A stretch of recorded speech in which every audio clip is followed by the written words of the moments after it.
Hey guys, and welcome to week 8 of 10. Yay! Getting close to the end. You guys have been doing an amazing job keeping up with all of the readings. I know it's been pretty heavy, but I'm giving you guys a break on the readings this time. We've got a couple of chapters from Robert Putnam's Bowling Alone, as well as this PowerPoint, and a couple activities that I'll post later on today. And we have 2 discussions as usual, but no quiz and assessment this week, so you guys get a little bit of a break. This week we're going to be talking about mass media and politics. It's one of my favorite courses to teach. I actually teach that in spring.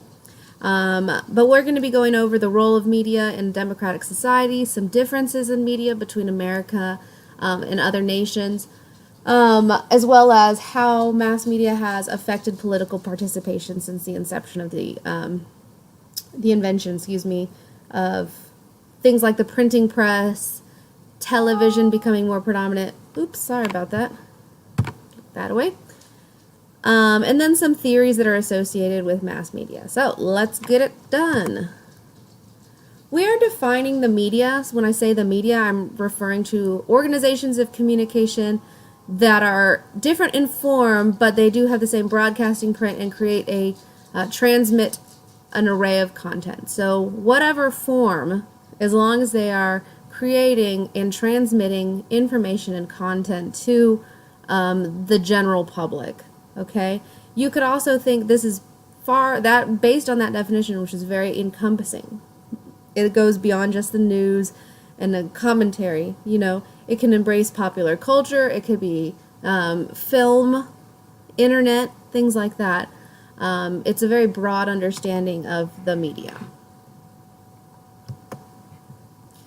There's a theory associated with media in the democratic society that was brought forth by our founders, and it's called the democratic theory.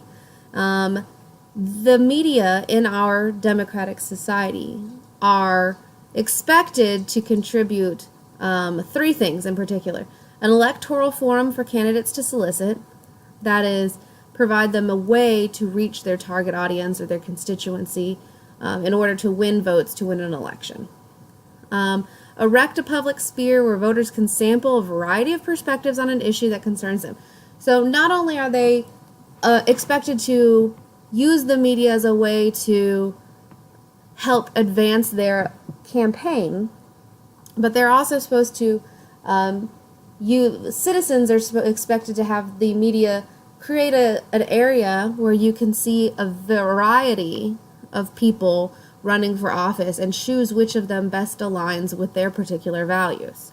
It should be a place where you don't have to concern yourself with ideology so much as providing you an area to determine which candidate running best suits your needs. And it should also act as an agent to the public by providing, policing behavior of the government officials. In this way, they need to act as watchdogs, making government more transparent, deter public officials from behaving badly. We have to, it's an adversarial relationship between government officials and the media. The media acts as a transparency mechanism to make sure that they are behaving and acting in accordance with their office. Okay? So increasing government transparency, acting as adversaries and watchdogs. You may, after having heard all 3 of these, kind of think to yourself, that's not really what they do, especially with regard to 1 and 2. That they might be falling short of those responsibilities. And so one thing that we often do as political scientists is look at this theory and then look at America and try and decide what it is about our society and our media that makes them fall short of these goals. Like, what has happened in America to prevent our media from fulfilling these democratic goals, right? And people have a lot of theories, but there's the most predominant one is it's a matter of capitalism and profits versus responsibility, the paradigm between making money and responsibility, okay? So in America, we are very distinct in that the people who own the media, it's like 6 different people who own virtually all the new outlets. They're all privately owned. Okay? And so they have a desire to make profit, right? Because we are privately owned. And in America, capitalism associates profit with being good quality. You know, if you want to go find a book to read, generally you look at the New York Times bestseller list. Because they sold a lot, it must be a good book. Okay? And so if you make high profits, it must be good news or good media. But that's not necessarily true. Okay? And we'll look at several theories as to, you know, why we view what we do. But generally, just really quickly, people don't tune in casually to things that they disagree with, right? It creates a cognitive dissonance when they do, and so if you can get somebody infotained, it's better in creating a large viewing audience and getting those viewers than it is if you just broadcast the most basic kind of drab information that they may not agree with. Okay? Many other democratic societies tend to provide subsidies to news organizations. BBC in the UK, CBC in Canada. These are all financed by taxpayer money, and therefore don't have to really worry too much more about, excuse me, I have a bit of a cold, about profits, the profit margin.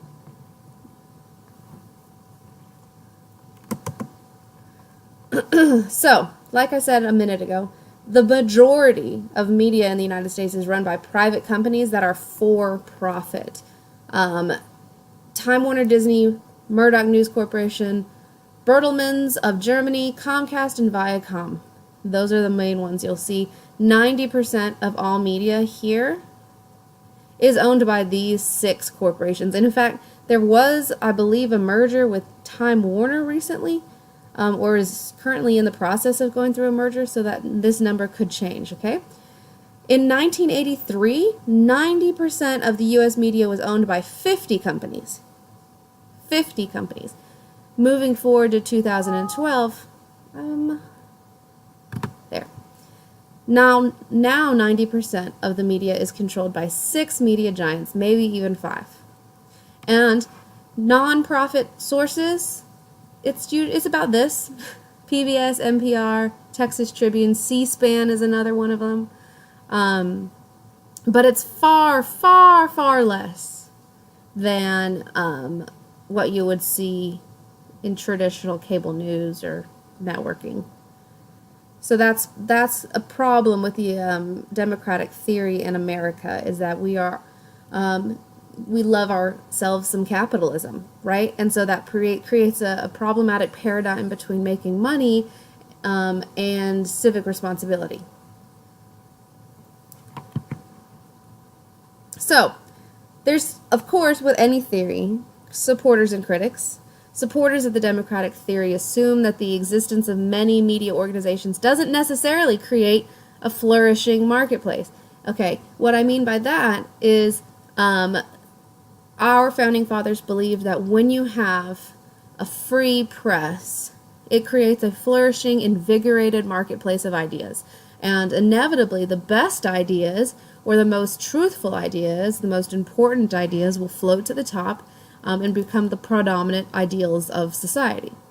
Okay, so people who support the democratic theory and heavily rely on the idea of regulating so we can ensure that they meet those 3 goals, say that simply having a plethora of ideas doesn't necessarily flourish a marketplace if those ideas are compromised by the want or the need or the desire to create a profit.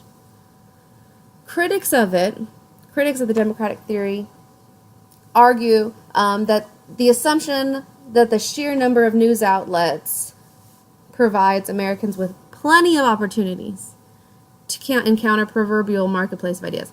So maybe because we have so many news outlets that we may have to look a little bit to find the good ones, but it's still there.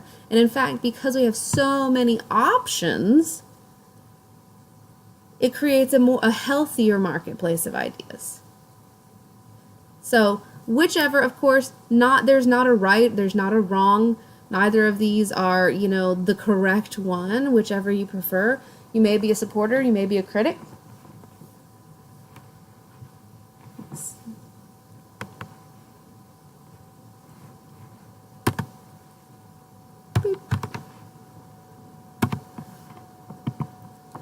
Okay. So, media politics, as exemplified by our U.S. system, requires two conditions. First, there must be universal access to all the media outlets. Okay? Universal access to news media, universal access to newspaper, to internet, to TV. Everybody has to have an opportunity to access the media. And there has to be a diminished role of the political parties in selecting candidates, okay?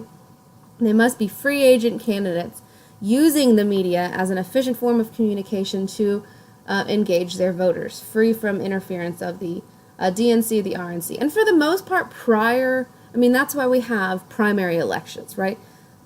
Theoretically, the RNC and the DNC can't officially support a candidate until after they've won through the general public. And the general public uses the candidates use the media during the primary season to try and win votes. Okay? And our free press in American society, which is champions, like we love us some free press, promoting liberty, promoting democracy, and equality. We have promotion of liberty through watchdog journalism. The media will promote democracy by increasing political participation, right? Because we have access to news outlets and we have access to this information, we're then more likely to go out and communicate. Whereas if we didn't have access to the information, we would be less likely to know or care about what's going on in government. And it also promotes equality because nobody is above the media, so to speak. We have a transparent government. We can hold our government officials accountable. Nobody is above the law, right? And the media is going to make sure of it. And this is kind of what I just said, so I'm going to skip that one. Excuse me. Watchdog journalism is really it's very strong in the United States. It's the role of the media in scrutinizing the actions of government by investigative reporting. And there's been this lot of examples that you can see. CA's Rizzo ripoff. If you go through, I'm going to post this. If you go through and click these examples, it'll take you to little clips, but I'm not going to show them now. You can watch them later. Examples of police brutality, stop and frisk. Another really interesting incident of investigative journalism was Hope, California, where they discovered a large conspiracy of government officials taking money from citizens. So in this way, this aspect of the media is extremely important in ensuring accountability with the government.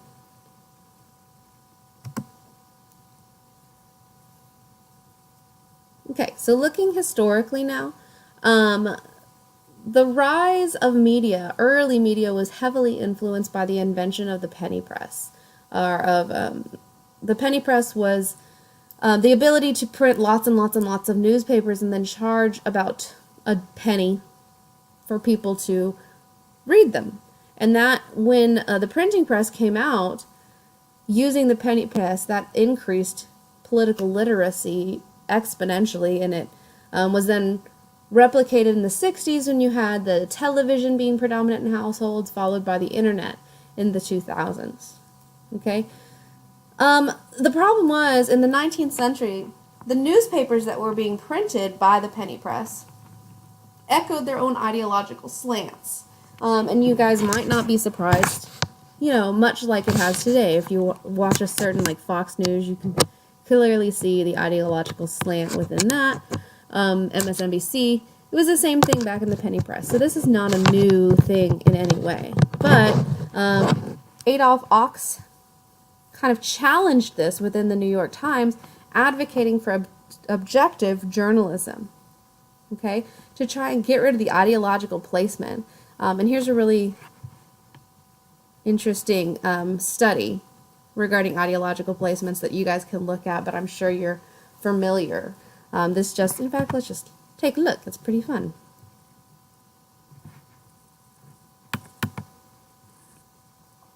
So, the Pew Center for Research is an outstanding source for polls and just general information. But you can see the ideological slant.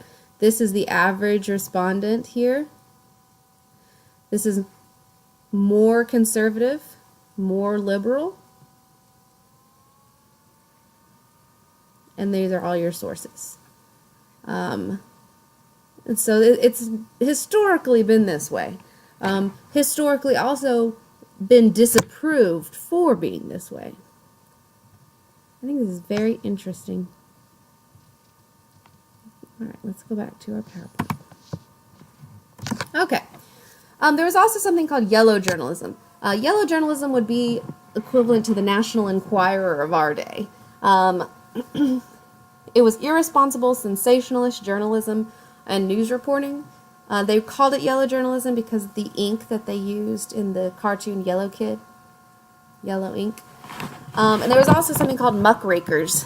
Muckrakers are journalists who exposed corruption, very investigative journalists in the early 20th century.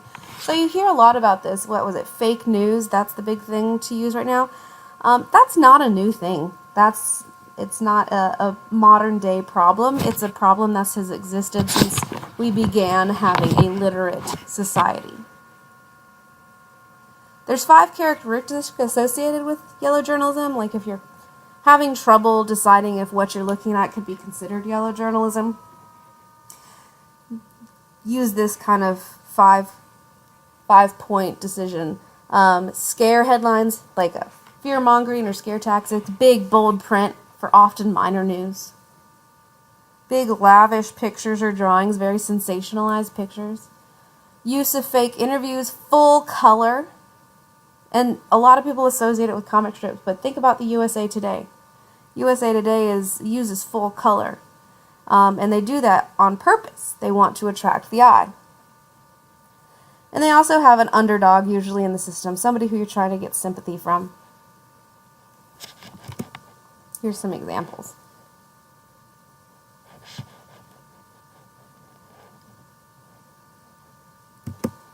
Alright, so looking at regulation of the media, we know that we have the FCC, which is the head in regulation, established in 1934. They actually regulate very, very minimal sources of media. They regulate broadcast-based media, not print or satellite media. So what is broadcast media? Oops, sorry, Broadcast media is television and radio, but specifically non-cable subscription. Okay? Regulation of the things that you would get even if you just plugged your TV into the wall, you would get like 12 channels. The FCC regulates those 12 channels. And radio, but not satellite radio. So that's a very narrow audience. They have 3 broad but strong regulations when it comes to government. The equal time rule. The equal time rule says that if a station sells airtime to one political candidate, it cannot refuse to sell it to the opponent. So for instance, 2016, if Fox News sold the Trump campaign 10 minutes of airtime and the Clinton campaign wanted 10 minutes of airtime as well, they would be required by law to sell it to him at that same price that the Trump campaign purchased it. Of course, we know that there are finite resources in elections, right? And so it seems very unlikely that the Clinton campaign would want to utilize those sources. Why would they? Most of those people have already made up their mind. But Fox News cannot refuse to sell it to the Clinton campaign. The right of rebuttal. In this, individuals have the opportunity to respond to attacks made to them on radio or TV. So if you do an investigative piece in which you are criticizing their customer service practices, you have to provide them the opportunity to defend themselves. So you'll see things like Crime Stoppers on, KSAT. Crime Stoppers will say, we reached out to this corporation and there was no reply or no comment. That's specifically because they are required to give them the opportunity to propose a comment or defend themselves. The Fairness Doctrine has since been removed as one of their regulations, but it required broadcasters to give equal time to opposing viewpoints of a controversial topic, which essentially means if you're going to talk about something that's a controversial thing like gun control, you have to provide equal time to both sides of the discussion. This was voluntarily removed as a regulation by the FCC. The FCC felt that that was an invasion or encroachment of the First Amendment by coercion. Okay? And I put this picture of Andy Griffith because when the Fairness Doctrine was still a regulation, rather than broadcasting controversial subjects or talking about things that are of controversy, they would just err away from that, and you'd have programming that was relatively benign and non-controversial so that they didn't have to take a stance on it one way or the other.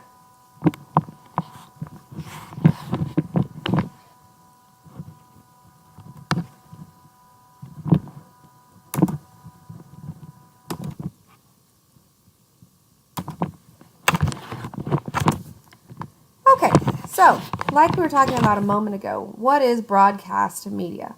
Television, radio, followed by print-based media, like newspapers, and then internet media is the new sensation. Television is a headline grabber. So what you'll see, especially when you watch news commentary programs, is that there is a headline specifically at the bottom of the screen with very few words on it, but it's usually something sensationalized.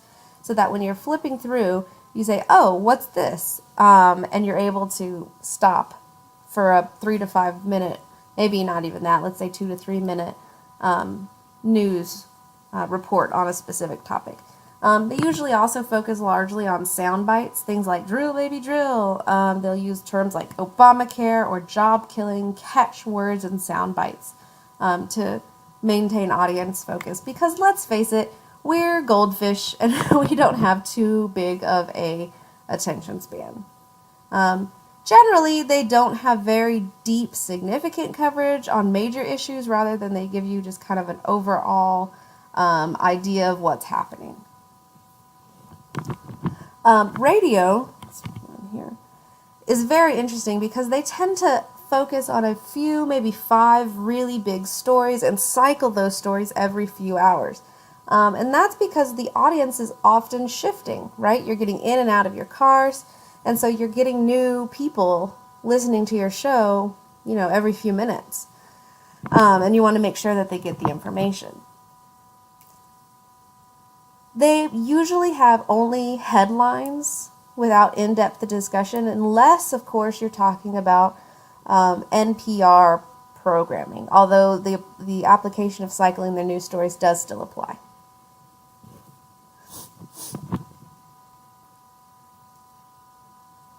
On the radio also, they have primal scream formats or outrage-based media programs like Rush Limbaugh, Crossfire, Sandra Fluke, all of these outrage-based media programs. And outrage-based media programs really warrant their own discussion because they have a cult following.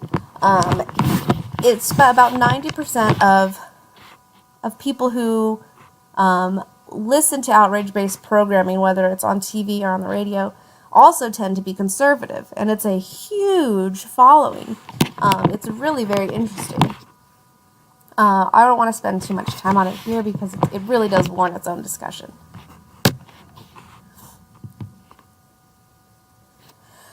So, although print-based media by way of newspapers are not the most widely consumed, they are very much the most important part of our news services today. Other outlets like radio and television do use news sources for their agenda. So you'll hear New York Times reported, things like that. And usually they're the most detailed, thoroughly analyzed, and provide more in-depth coverage for their stories. Unfortunately, newspaper is a dying market, right? Let's go to this fact sheet.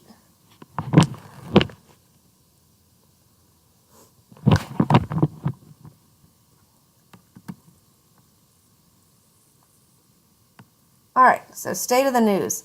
It's bleak. Let's see if we can get it. Newspaper 2015 versus 2014 was down 7% daily circulation. That's a lot for a year.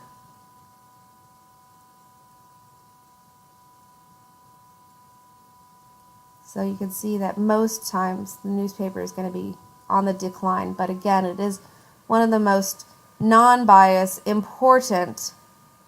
Look at this. Well, look, between 9 and 13, it went up. Unfortunately, it dipped pretty heavily. The Sunday New York Times is probably what they're referring to. It's generally on the decline. So this is percent of U.S. adults who read a newspaper in 2014 versus 2015. Or then some sort of print desktop version or mobile version, 12%. Mobile-only version of adults who read a newspaper on their phone, 5. Oops. You guys have to forgive me. I'm trying to get over this dang dust that's come in. So I'm a little winded with a stuffy nose.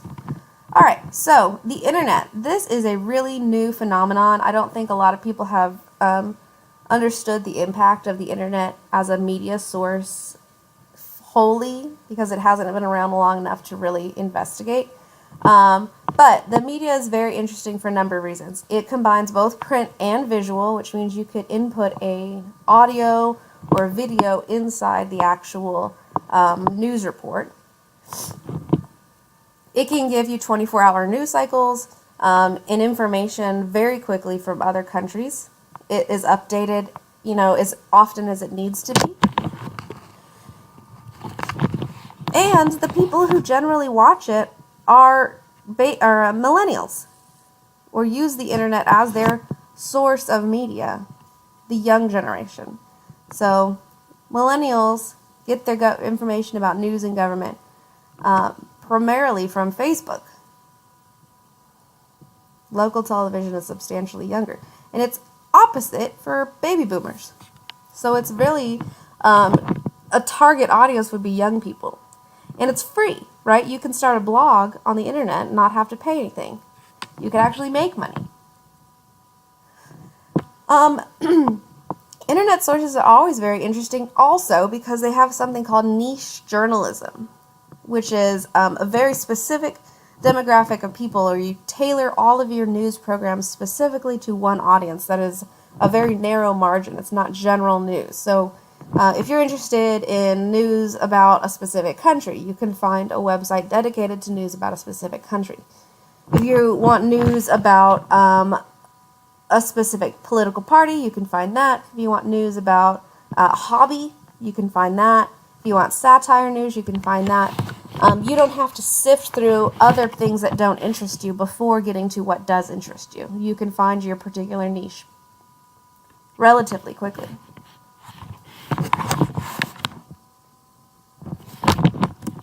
Okay, so here's a couple of the reception theories. I'm going to skip that one.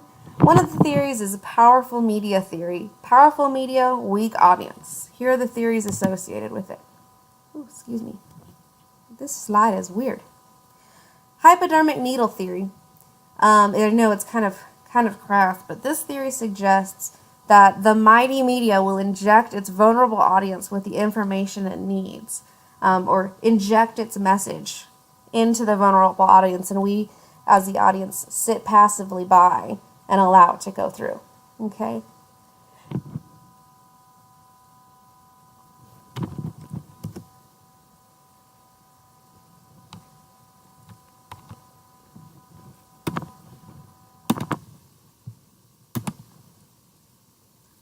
So there's a lot of criticisms about the hypodermic needle theory. First of all, most of the studies that say that the media can successfully inject a message into its audience are funded by the government. One of the, if I go back a slide, you can see there's evidence of the success of using the hypodermic needle theory in the attempts to improve the morale during World War II of American soldiers. Putting positive messages in movies and showing those movies to the troops and having their morale be increased, or making them feel better about the war or what's going on at home, based on what they saw in the movie. It's quite simple-minded, and there's always selective interpretation. So is it really that this message is being well received through a passive audience, or do we watch things that we already agree with? We already like it. So maybe we're more receptive to that, or we've already thought that way. Maybe it doesn't have anything to do with that, the hypodermic needle, so much as that we already agree with what we're watching. The cultivation approach is very interesting too. The more people watch TV, the more they will come to believe that the real world is like the television world. So that means if their everyday environment is congruent and reinforced by TV messages, it'll cultivate a strong opinion of others, more so than people who are worldly or influenced by other things outside the media. Excuse me. The result here is that people who watch a lot of TV are going to believe that the world is more crime-ridden, gender stereotyped, racist, dangerous in general, than it actually is, right? So if you've never been to Hawaii, you may think that Hawaii is just a beautiful place, and it's like a tropical paradise, because that's what you've seen in TV. And so you may believe that the real world is like the TV world, when in reality, Hawaii has a terrible drug problem and extreme poverty, except in the resort areas. So it's really not that great of a place to live. Prices are high and things like that. Its cost of living is extremely high by comparison. So it might be a nice place to visit, but the actual island is not like the TV world. I'm sorry if anybody has never been to Hawaii and I just messed it up for everyone. I'm sorry. So these theories are going to be associated with, on the other hand, a weak media and a powerful audience. The minimal effects approach. Okay, there are 5 conditions that come between media content and the audience.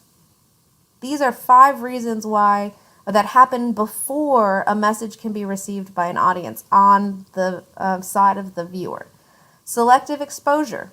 Okay, we generally are inclined to expose ourselves to media content that we already agree with. Okay.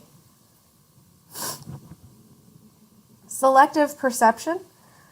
We may choose to receive a message based on our pre-existing beliefs about a specific thing. Okay, if we're watching a show and they bring up same-sex marriage, we may receive the message of it in a different way based on how we already believe about same-sex marriage. Hold on just a second. My sister-in-law's calling me. Okay, sorry about that. So we already perceive messages based on our pre-existing belief. Secondly is selective retention. We will only remember things that are significant to us for one reason or another. Interpersonal dissemination. So the communication is transmitted along and therefore influenced by our our socialization, so our friendships, our shared interests, our opinions. And so in that way, the messages that are trying to be transmitted through the media are already kind of perceived differently. Groups in which the audience belongs and the normal behaviors of the group can affect the way we receive certain kind of messages. And opinion leadership, the way in which messages flow in a two-phase paradigm, from the media to the opinion leader who disseminate the messages and then give the messages to the community. Okay? In economics, the media doesn't espouse any views questioned by a larger part of the potential audience. They know who their audience is, and they are not going to try and show a view that is contrary to the largest part of that audience. So that's very interesting. It's a powerful theory, it's very persuasive, but there's still several criticisms. It ignores advertising, okay? It doesn't talk about politics, and it is, again, too passive an idea for the audience. So this is one of the most important parts, the purposive audience. Why do you watch TV? Okay? Uses and gratifications approach is very interesting. People receive media content based on the use, how they can use it, and what gratification they can find from it. Okay? So why do you watch something the way that you've watched? Okay? Do you do it because you're trying to divert yourself from some other thing as an emotional release, or are you trying to keep up to date? Think about when you turn on the TV. Why are you doing that? I've watched a million episodes of Broad City because of the white noise. I hate silence in my house. And so I will put on the television but not really watch it. It's just on for background noise. And so usually I'll do something that's just kind of light and breezy. Broad City, Parks and Recreation, Brooklyn Nine-Nine. Things that are silly, things that are not required to be, captivated each minute in order to follow the plot line. Companionship, entertainment, that might also be why, Sometimes to punctuate times. So I wake up and I turn the TV on so I can find out about the news, find out about the weather, but also because I know that after the weather report comes on, I need to, get hustling out the door. Okay? So messages that are transmitted through in this way are going to be susceptible based on why I'm watching the television in the first place. So think of it this way. Why do you watch a horror movie? Ask yourself that, We don't all watch a horror movie for the same reason. I like to watch horror movies because I scare myself. I like to scare myself. Generally, I only watch the scary movies if my husband's out of town so that I get really scared. Some people, these are the four largest ways. People want to see the way people die, the blood, the guts, the gore. Gross. To be scared and freak out, the thrill, okay? To feel brave and mature and different, like my husband when he sits there watching his scary vampire shows, like totally stoic, stone-faced, no big deal. Loneliness, anger, or to avoid problems at home. So they actually measured this based on the responses for viewings of Halloween and The Nightmare on Elm Street.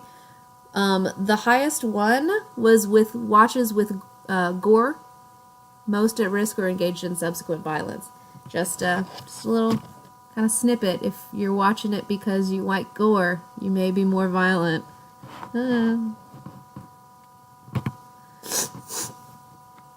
Okay, so how do the effects of the media change the way we participate in government and politics? Do people learn from media exposure?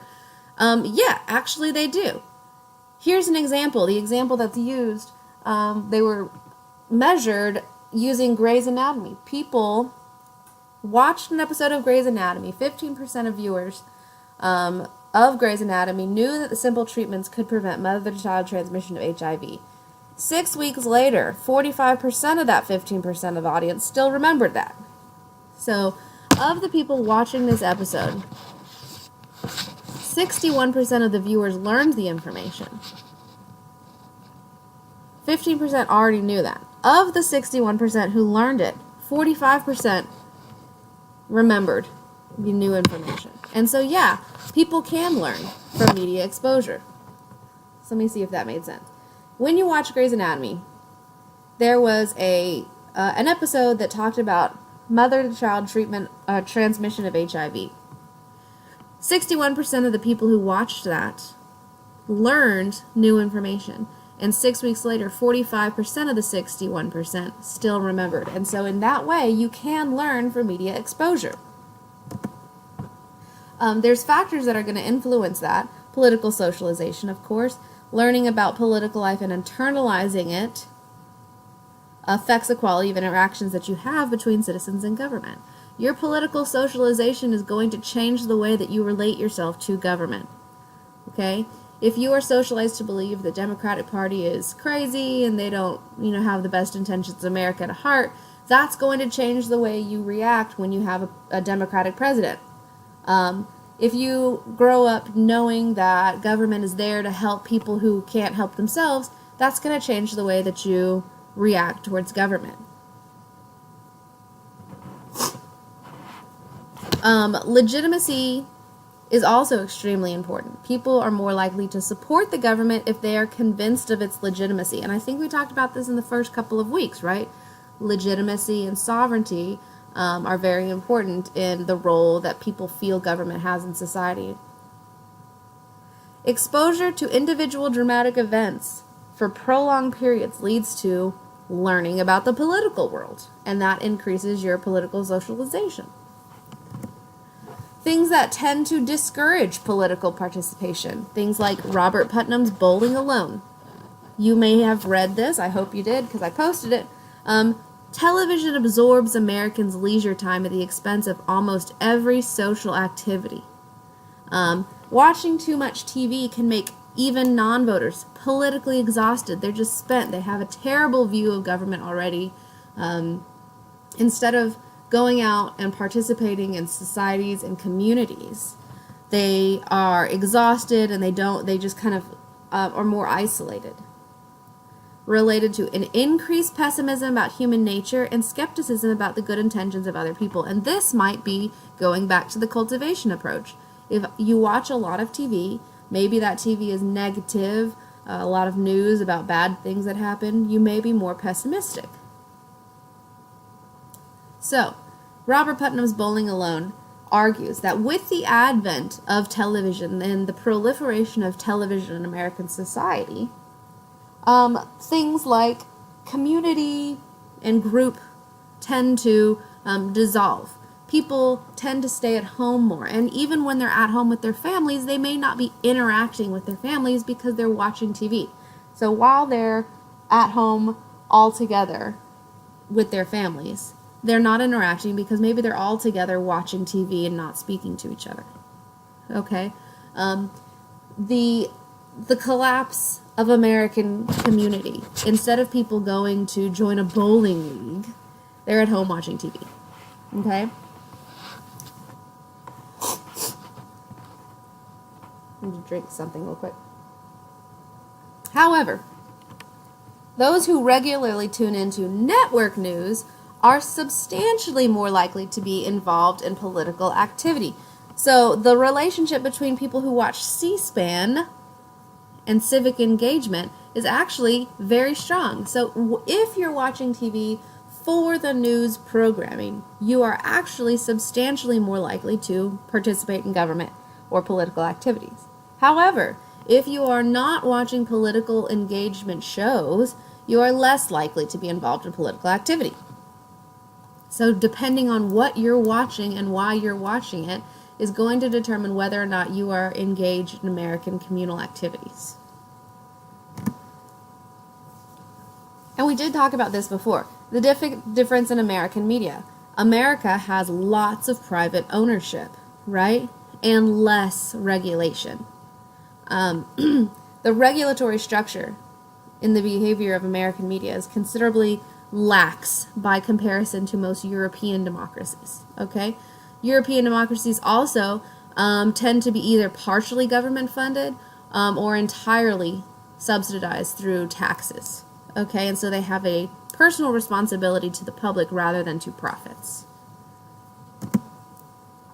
And like we said, there is substantial deregulation. Ownership rules, that is, individual ownership, is very strict in European countries. In Germany, individual ownership is capped at 30% of the national audience.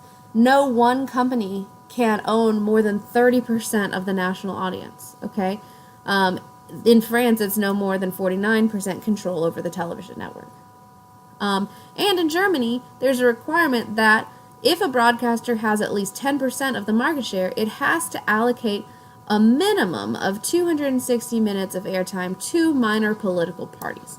So by comparison, if this German rule were applied in the United States, Comcast, who owns at least 10% of the share, right, substantially more, would have to allocate 260 minutes of airtime a week to the Green Party or the Tea Party, or the Independent Party.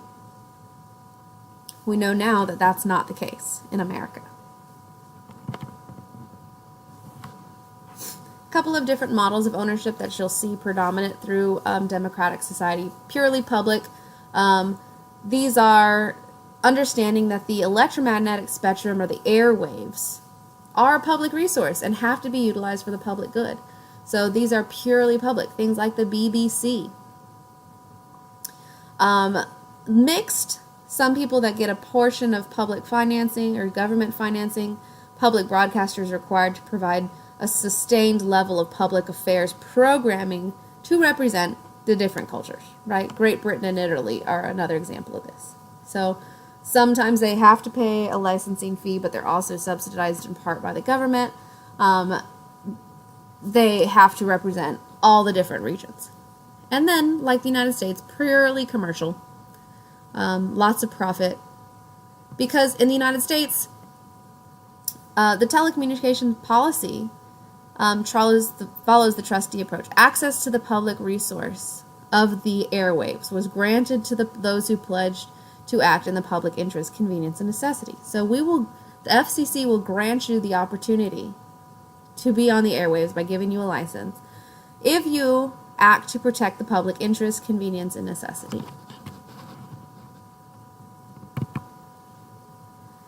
Okay, so what is public broadcasting? You know, you'll hear PBS or TPR, NPR say that they are public broadcasting. Television and radio networks that are funded by the government directly or indirectly, okay? So directly maybe in the form of licensing fees. You can see that the different costs of licensing fees are right here, depending on where it is. Or indirectly through state taxes or subsidies, advertisements, things like that. So public broadcasting by country, you can see, oops, let me go back. Denmark has almost 70% public broadcasting of the national audience. The United States has 3% of our national audience watches public broadcasting networks. So why is that significant? Because PBS supply of a greater quantity of news as well as more substantive news, issue-oriented programming. So public broadcasting systems have more and better quality news programming. Okay? In Germany, 37% of news reports on 3 commercial stations were classified as infotainment versus 7% on public channels. So if you're going to watch commercial stations in which they are trying to make profit, 37% of the news on there was classified as infotainment, whereas only 7% on the public channels was classified as infotainment. So if you are to watch MSNBC or Fox News, think to yourself how much of this is going to be considered infotainment, whereas if you were to watch that on PBS or NPR, how much of that would be considered infotainment? The quantity and quality of the issue-oriented programming is usually much, much higher on public broadcasting stations.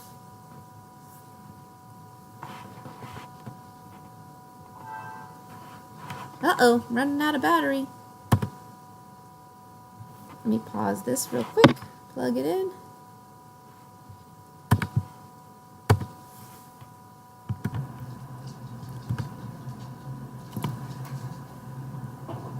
Okay, so let's look at the comparison between some of the most predominant democratic societies. Between 1997 and 2007, public service networks in Belgium, UK, Norway, and Sweden. So that's Belgium, Norway, UK, and Sweden. Aired on average 84 minutes a day of news during prime time. Okay? Between 7 and 10 p.m. In the United States, PBS, our one station right here, oh man, sorry, PBS aired 47 minutes. What is shown during primetime television in the United States?